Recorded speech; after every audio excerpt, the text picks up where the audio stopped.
am Erica Tomlinson with the Tioga County Conservation District, and I've had the pleasure of working with Joyce and Charlie Andrews for the last 17 years on getting the Tioga River cleaned up. If it wouldn't be for their perseverance, these projects that are getting ready to go on the river would not be possible. The Tioga River is really a great project, both with Fallbrook and the upcoming treatment systems, and they have been working at this tirelessly.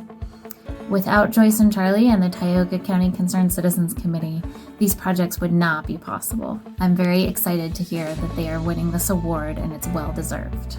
Hi, my name's Renee Carey. I work for the North Central Pennsylvania Conservancy. We're the new kid on the block in the Tioga River restoration. We were brought into the project in November of 2021. A property that's critical to the overall project was listed for sale, and we came in and purchased the property to help out with the project. Since then, Charlie and Joyce Andrews have been a huge help and a huge resource to me personally.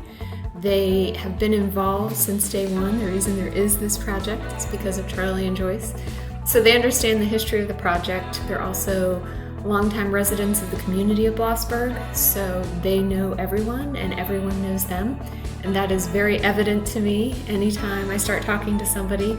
If I don't mention Charlie and Joyce in the conversation, whoever I'm talking to always brings them up, either because they want to introduce me and make sure I know Charlie and Joyce, or because they want to make sure Charlie and Joyce are aware of what I'm doing and how it's all working.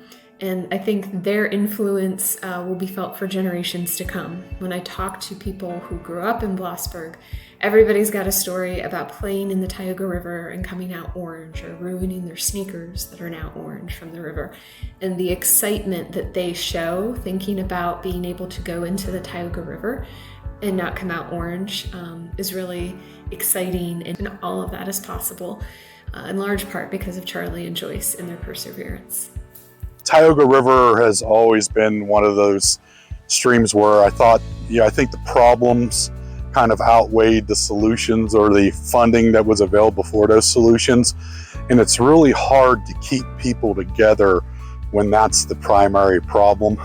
And what Charlie and Joyce have done over the last 25 or 30 years is keep the passion involved for the restoration of the Tioga River. And that's not always easy. We've seen what I would consider to be strong watershed associations fall by the wayside because of similar problems, where Charlie and Joyce kept everyone's eyes on the prize. And then when the funding finally happened, they were the first ones in line because they kept everything going. And I think that's hugely commendable, obviously, and that's why we're here today.